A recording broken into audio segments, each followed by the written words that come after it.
السلام عليكم. Welcome back to another episode of Quran in English. My name is Ahmed and I'm happy to take you on another journey. Oh, that's very loud. On another journey through the Quran where I listen to the Quran in Arabic and discuss it in English. Before we begin, I must always explain that I'm not an Arabic scholar nor a Quranic scholar. I have not studied the Arabic language, nor have I studied the Quran. In fact, this is my first read through the Quran, and I'm merely sharing my educational journey with you.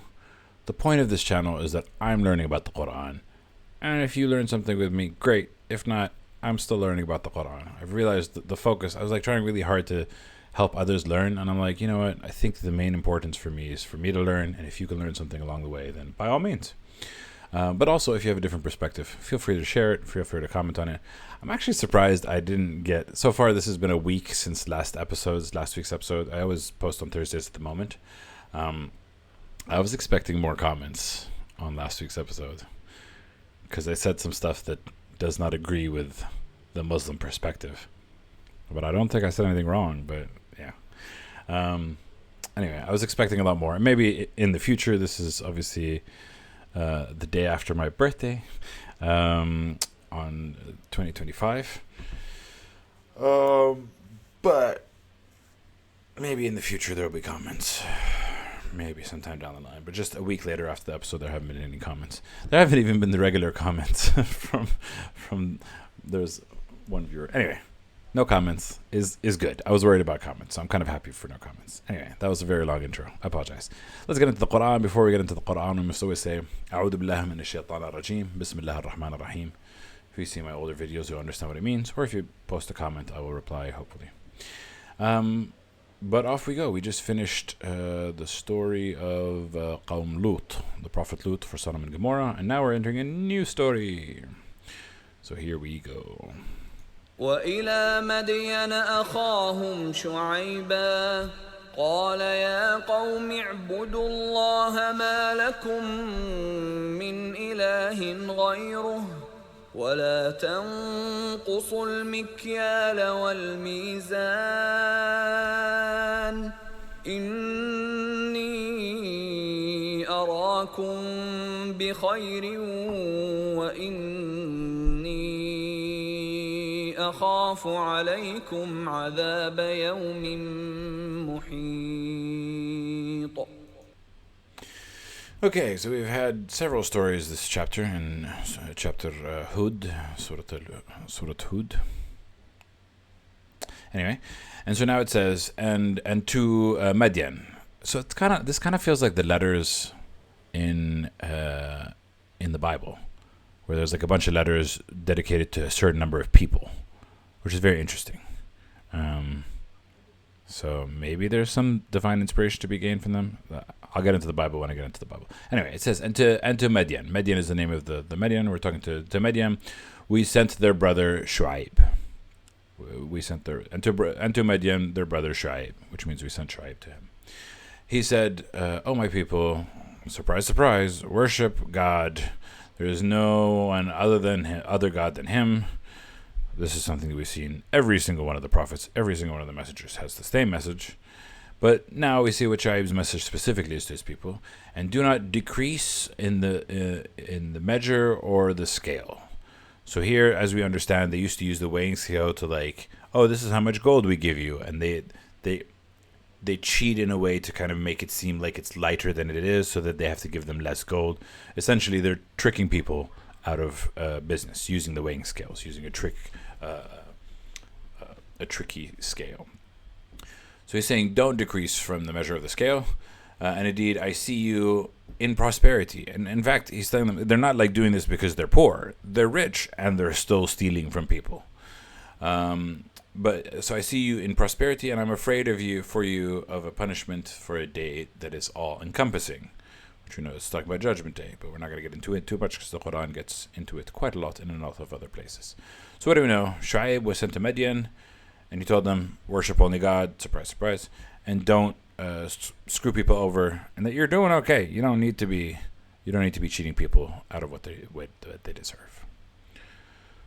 So, and he continues saying, ويا قوم أوفوا المكيال والميزان بالقسط ولا تبخسوا الناس أشياءهم ولا تعثوا في الأرض مفسدين. So he continues saying, "Oh, my people, complete, commit, give full measure and weight in justice. If you're going to trade, trade fairly, be fair, and do not deprive the people of their things, and do not act wickedly in the earth, spreading corruption." Pretty clear. Don't cheat people and don't be corrupt. Pretty straightforward message. بقية الله خير لكم إن كنتم مؤمنين وما أنا عليكم بحفيظ. So he says, give people what they're due, give people what they're fairly owed, and whatever is left from God is what's best for you. So don't cheat people out of what they deserve. Getting the money that they're paying for is best for you.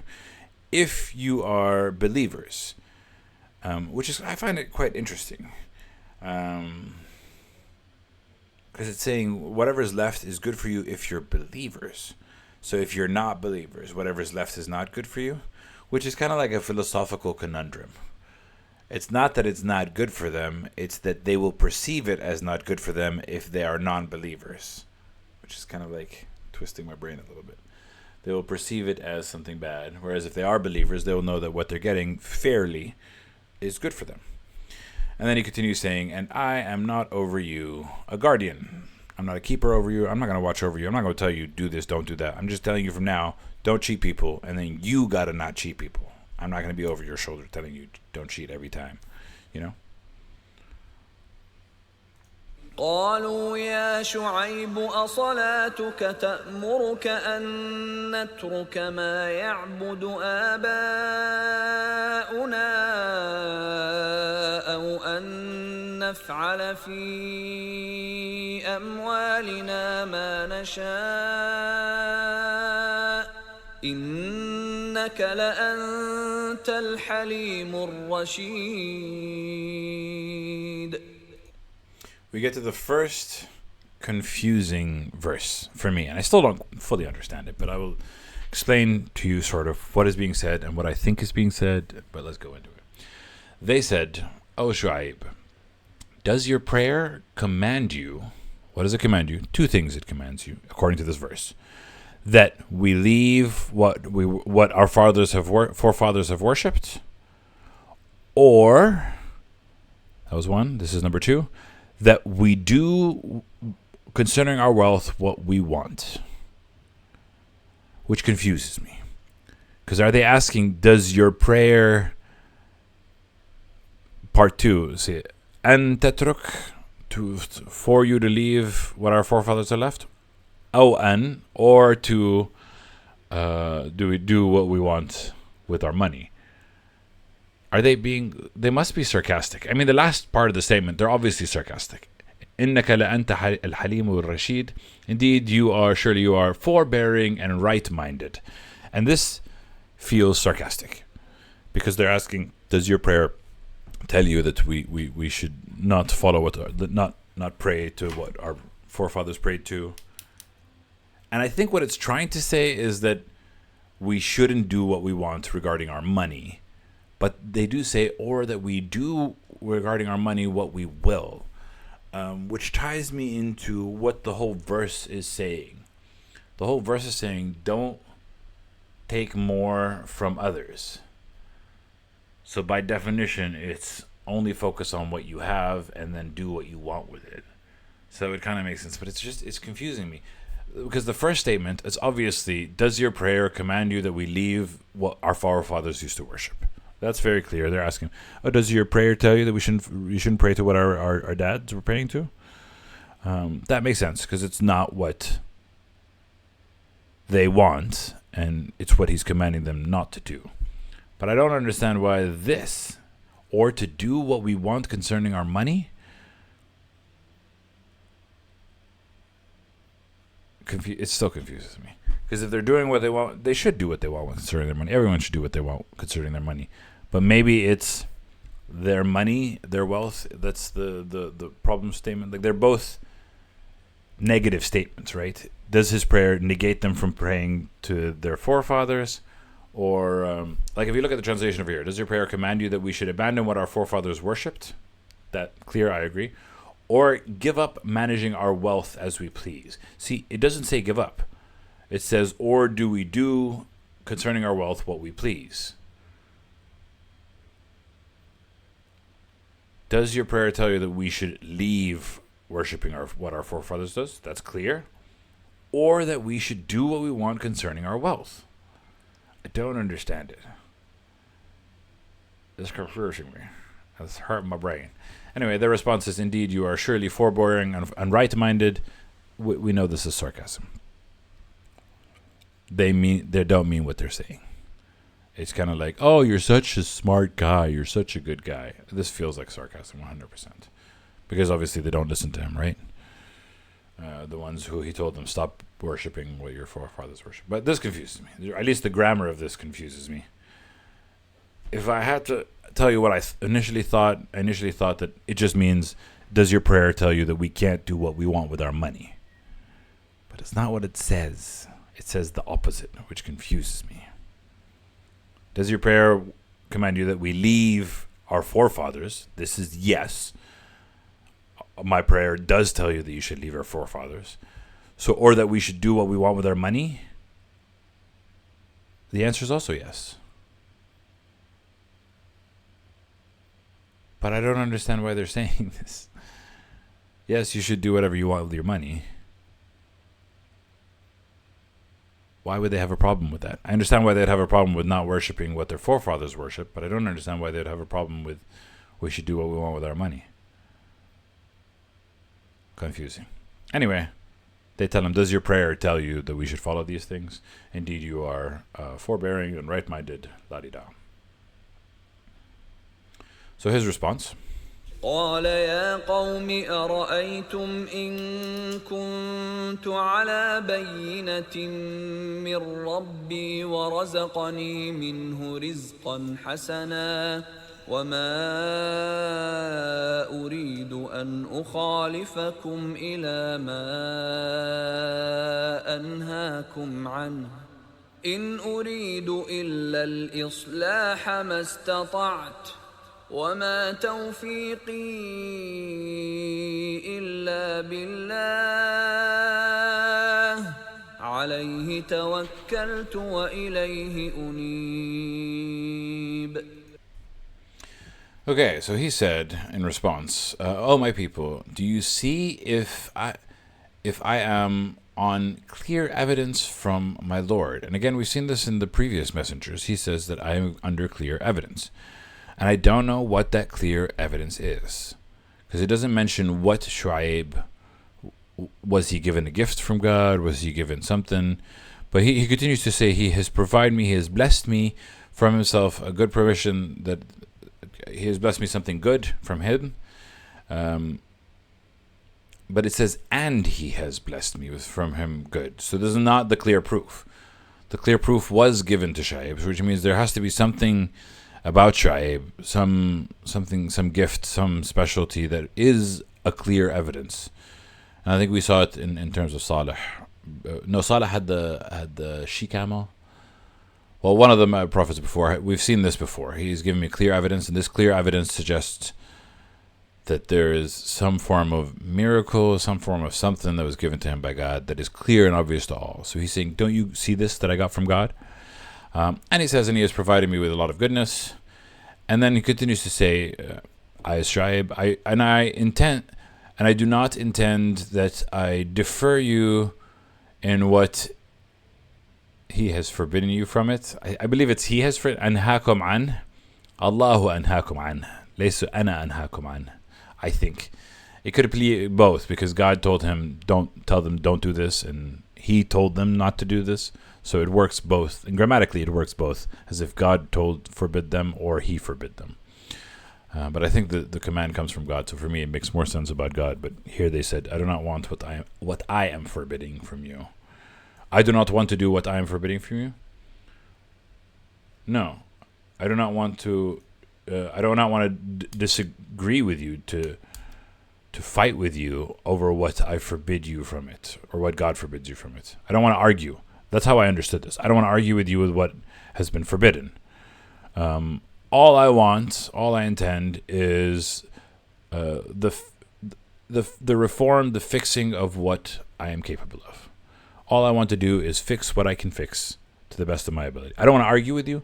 I'm just going to tell you what the truth is, and I'm hoping that I can do as much goodness as possible. But that's the feeling that I get. وَمَا أُرِيدُ أَنْ أَخَالِفَكُمْ وَخَالِفَكُمْ means I don't want to argue you, not differ from you. I don't want to like be opposed to you, intellectually speaking, over what I forbid you. I just want to do some good. Islah also means to fix something, to make it good. I just want to do whatever good I can. And then he continues to say, and وَمَا تَوْفِيقِي إِلَّا بِاللَّهِ, and my reward, my success is only coming from God. On him I put my entire faith, and to him I turn. Very clear. So he's telling them, I don't want to argue. I've told you what you need to do. I want what's goodness to come out, and I don't even need anything from you for it. God's going to give me my reward, and to him I turn. ويا قوم لا يجرمنكم شقاقي أن يصيبكم مثل ما أصاب قوم نوح أو قوم هود أو قوم صالح وما قوم لوط منكم ببعيد. Okay, now here we see kind of the connection to the rest of the messengers and prophets that we had covered in this specific chapter, in the earlier episodes for Surah Hud, which is chapter 11. He says, and my people, let it not cause you to sin, let it not make you criminals. Shiqaqi. So don't let my dissension, my separation from you, it kind of feels like being torn away from them. Don't let me being torn away from you. Don't let it make you cause you to sin or cause you to crime, so that lest it befalls you similar to what had happened, what had befell, lest it befalls you what befell the people of Noah, the people of Hud, and the people of Salih. And those were the three that we had in the previous chapters that we had read. I think those are in reverse order.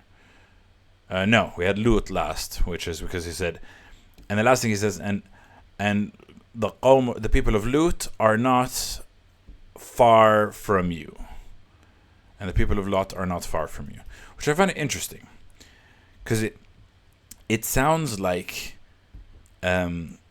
here it says what befell, what happened in the past for Qawm Nuh, Qawm Hud, and Qawm Salih.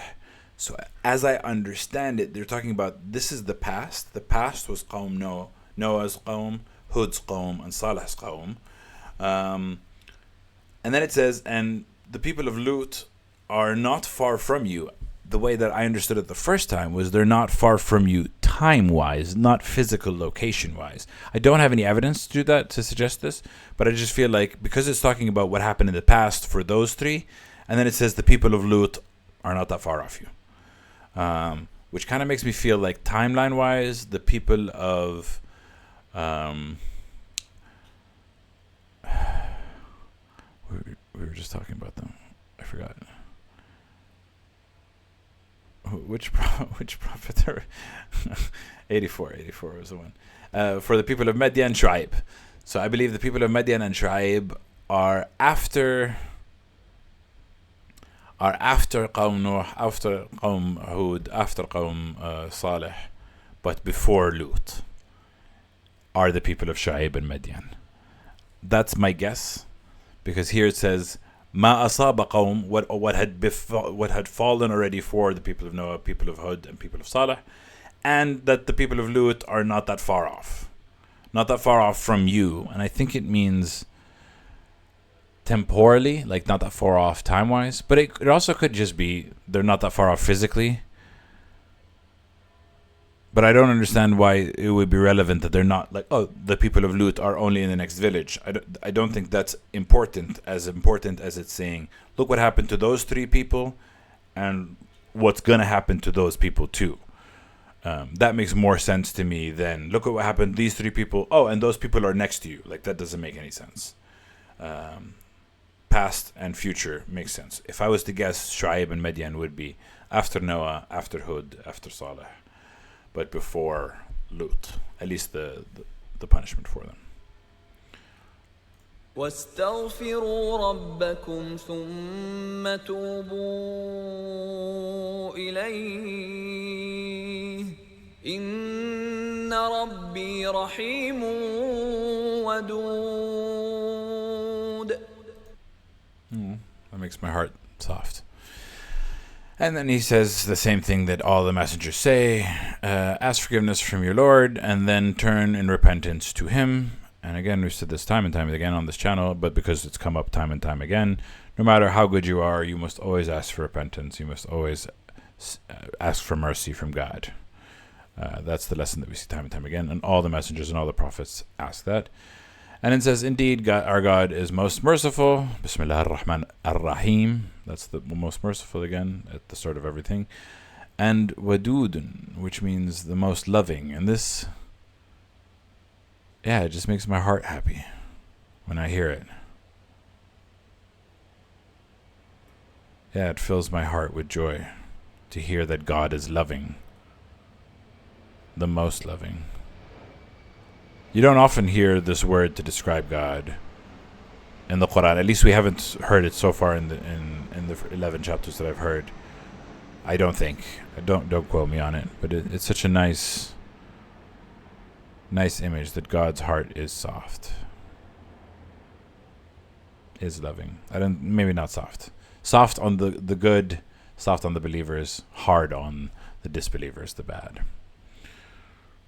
قالوا يا شعيب ما نفقه كثيرا مما تقول وإنا لنراك فينا ضعيفا ولولا رهطك لرجمناك وما أنت علينا بعزيز. So surprise, surprise, what do the people of Shu'aib, the people of Madian say? They said, oh, Shu'aib, we do not understand much from what you say. We don't get what you're saying. And indeed, actually, we see you among us kind of weak. Which is interesting because, again, in the previous verses, Shu'aib says that I've been blessed. But they don't think that blessings are strength, which is interesting. But anyway, they say, we don't understand what you're saying, and we kind of think that you're pretty weak. And if it was not for your family, your connections, sarahtuka is a new word for me, but I think it means your clan, your tribe, your people, then we would have surely have stoned you. And you are not against us mighty. You're not stronger than us. You're not mightier than us. And if it wasn't for your family, we would have destroyed you. So you can kind of see, not only did they reject his message, they didn't like him, and they were threatening him, essentially. So he said, قال يا قوم أرهطي أعز عليكم من الله واتخذتموه وراءكم ظهريا إن ربي بما تعملون محيط.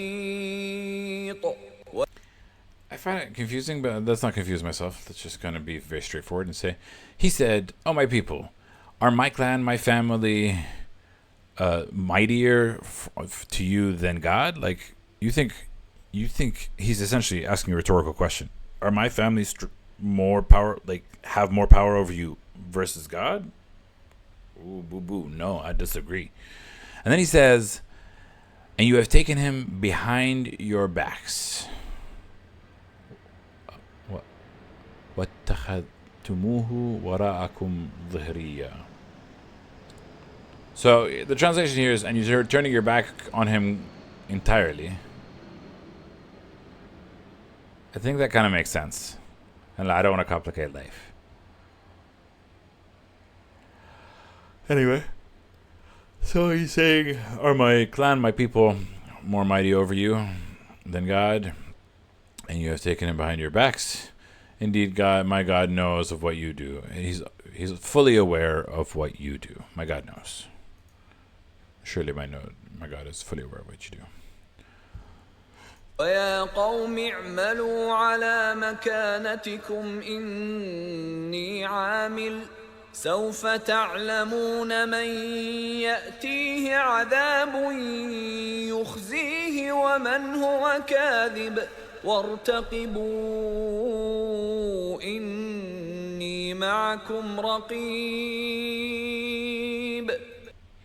So this is going to get a little bit about my personality, but I'm going to share it anyway.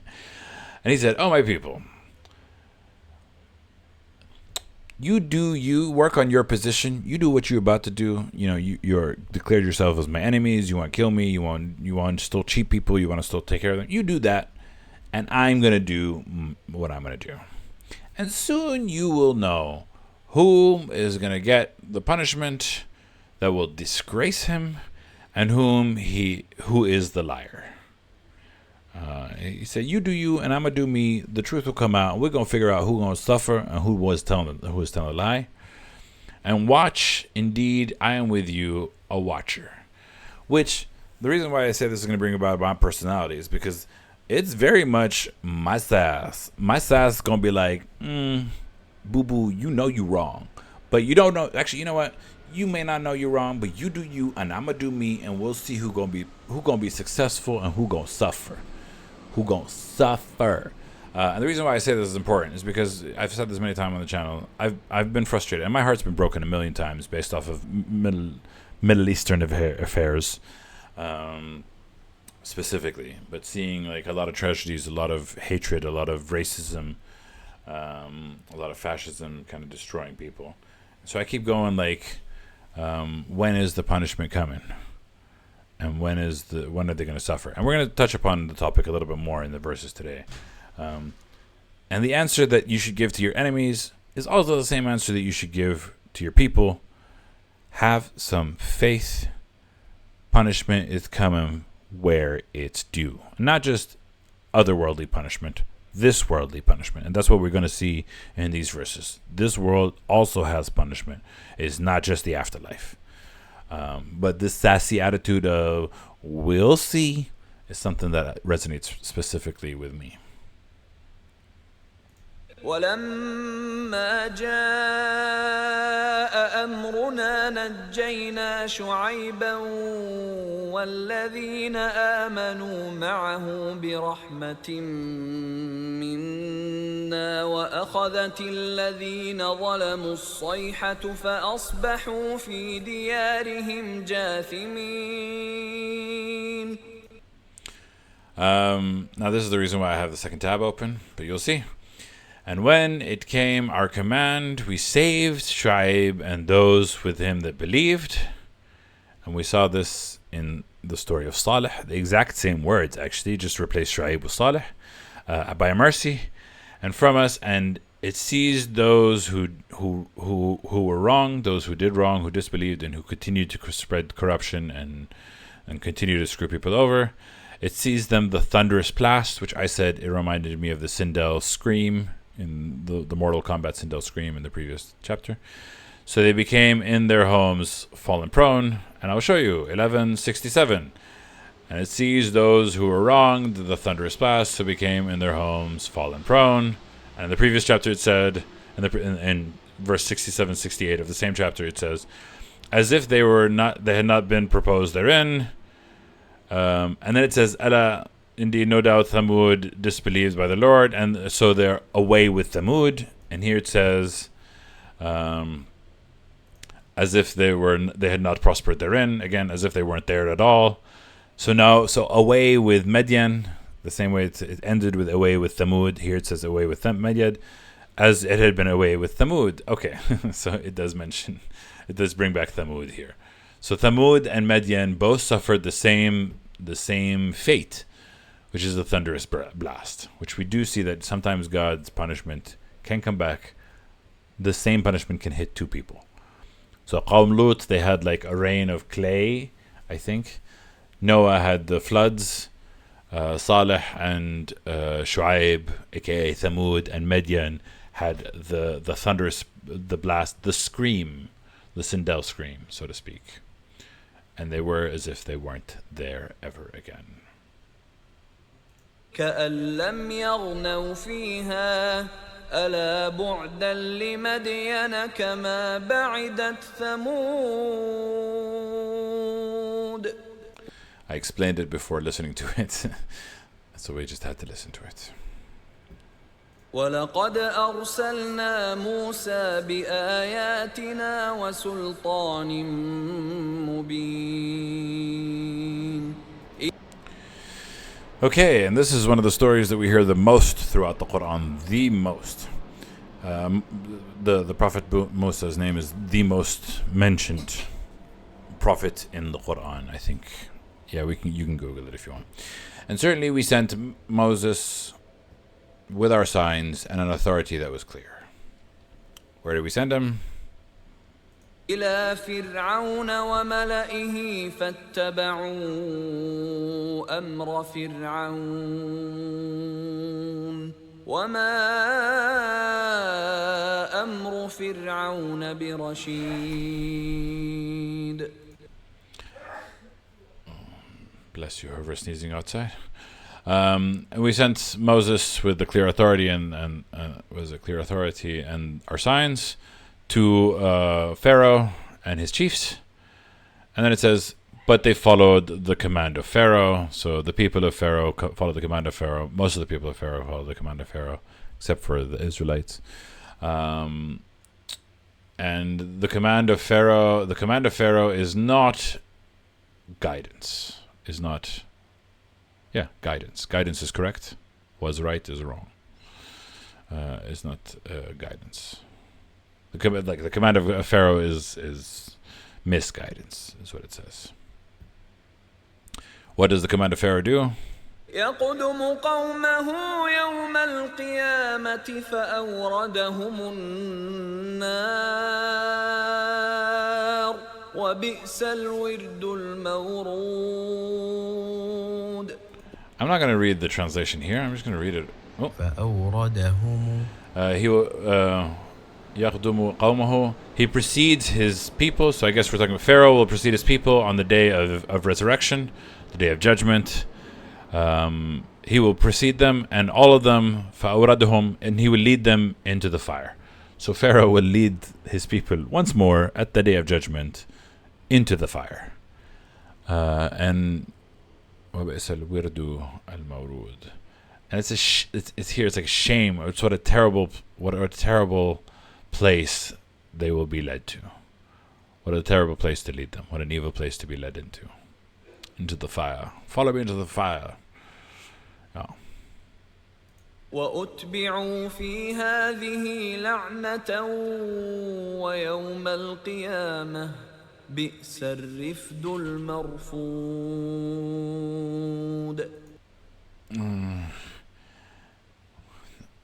And they were followed in this by a curse to the day of resurrection. Ooh, interesting. I was trying to understand what this meant before. Again, okay, I'm going to bring up a topic that came up today in my conversation. Hey, friend, if you're watching this stream, I hope you are. Yes, the conversation was what happens after you die. As far as I can tell, the Quran says that there are two deaths. I don't want to get into it too much, but it feels like after you die, physical body, your spirit stays around and your spirit goes through it. Because here what it says, and they were followed in this في هذه لعنة, and through this story, through this following of Pharaoh, they were followed by a curse until the day of resurrection. So I believe that their spirits and their souls are being cursed until the day of judgment. I think that's what this is saying. That their souls, their spirits, after their physical body dies, before their spiritual body dies, until the day of judgment, they're cursed because of what has happened. Wretched is the gift that will be given. This curse is a horrible gift upon them. thought this was going to be a lot harder to explain because it's not a common thing to think about the double deaths, that you die twice. I don't know if we've covered it in this channel or if I've covered it in my own research. Let me know if you have any questions about it. But ذلك من أنباء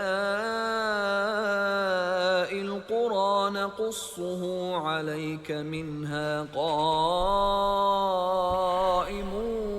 وحصيد. Interesting. Again, I thought of something completely different, but it makes more sense now. That is from the news of the cities. So these stories that we've heard, Shu'aib, Hud, Noah, Lut, Saleh, these are the story, and Moses. So we have 6 messengers / prophets. These are the news of the cities we have related to you. Of them, some are standing, and of them some are mown. When I first read it and when I heard the translation, some of these cities are still standing, and some are mown. Which I think it makes the most sense. The cities are still standing. Like, I don't know if Madian or Thamud, as they are, still standing. But for instance, we know that the land of the Egyptians, the land of the pharaohs, Egypt, still there. And the pharaohs have definitely... The land of the pharaohs is standing, albeit not in the greatest state in the world it is today. Egypt is definitely struggling for show. But it is standing, whereas some of those cities have been destroyed.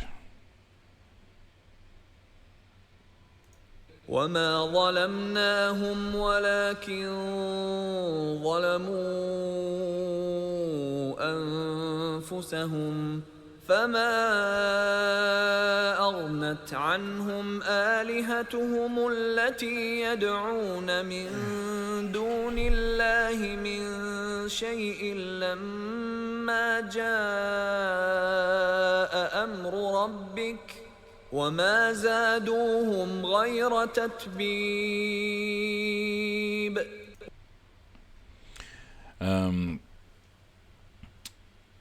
And we did not wrong them. So God uses the royal we quite a lot. And I think it has to do with the way that the world and the universe works.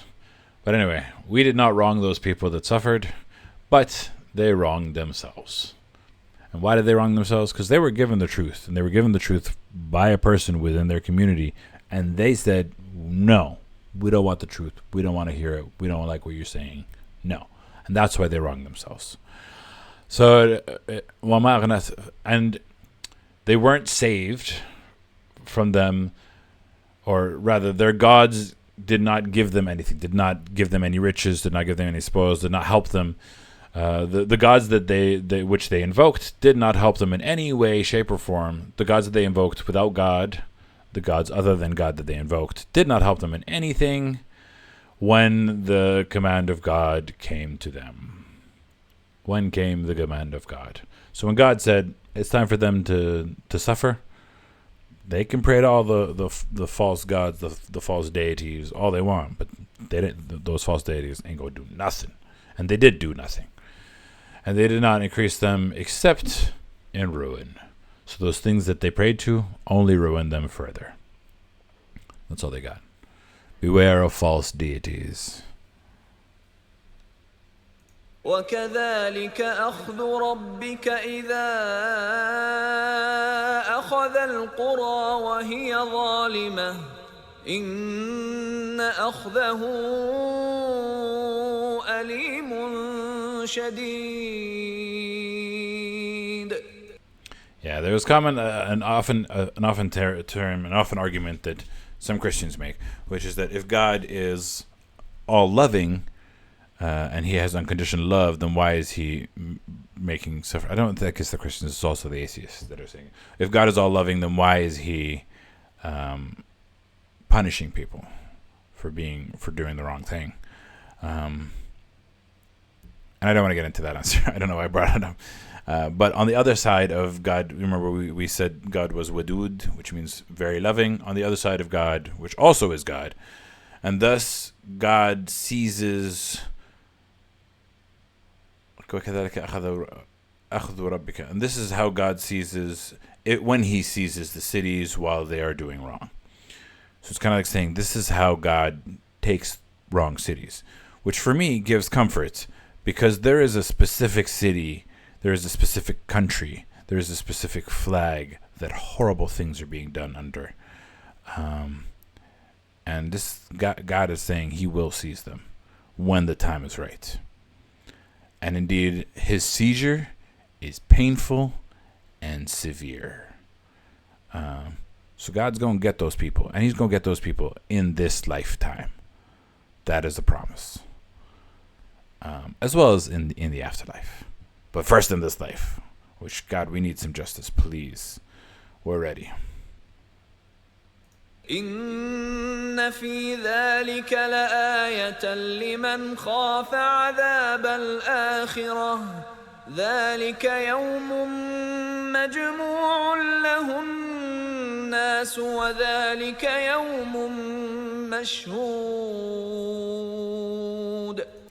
And this is why I say they're going to be punished in this world, is because it says, indeed in that God seizes, and when God seizes it is severe and painful, that is a sign for those who fear a punishment of the hereafter.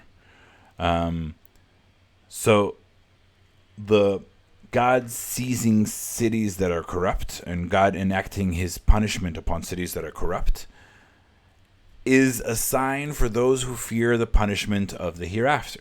So you believe in hell, and knowing that it's not just about hell, it's also about the punishment in this life. So if you fear hellfire, you should also fear this life's punishment. That's the main message, and that's the parallel. It's not just about fearing the hereafter, but it's about seeing the sign of the previous people and knowing that it punishment does come in this world as well. Sometimes it takes a time, but it is coming. And that and on that day, the hereafter, that is a day where everyone will be gathered towards it, mankind, and that is a day that is witnessed, that will be witnessed by all. And now we kind of get a little bit of a glimpse into Judgment Day and what will happen before the hereafter, before the punishment of the hereafter. وما نؤخره إلا لأجل معدود. The Judgment Day, the day of resurrection, the day of all witnessing, is not going to be delayed until a term that is limited. It's for a fixed time. It's delayed to a specific date. There's a specific date that it's coming. It's not going to come sooner. It's not going to come later. It's on a specific date, and that's when it's being delayed until. يوم يأتي لا تكلم نفس إلا بإذنه فمنهم شقي وسعيد. The day that it will come, the day that judgment comes, the day that we will all witness, no self will talk, no soul will speak, except by his command, by his permission, by God's permission. No soul will speak. And among all the souls, among them, some are terrible and some are glad. Shaqi, like when someone's naughty, they're shaqi. And when someone's happy, they're sa'id. But shaqi, some will be miserable. I like miserable because it does do it feels like they're opposites, right? Happy and miserable, happy and wretched, happy and miserable sounds more accurate. فأما الذين شقوا ففي النار لهم فيها زفير وشهيق.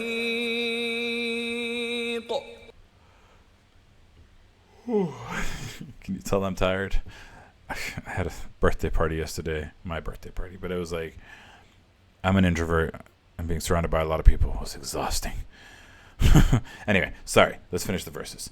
And as for those who are wretched, or those who are miserable, who are bound for misery, then they will be in a fire. For them, therein is they will be sighing and they will be wailing in this fire.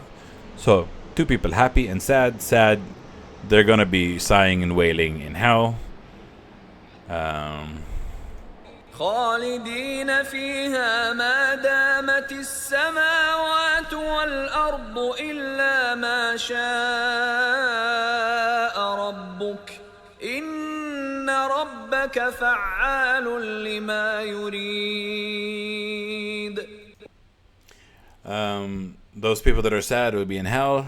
They will be abiding in it. And here it sounds something interesting. As long as the sky, the heavens and the earth remain. فيها ما دامت السماوات والأرض.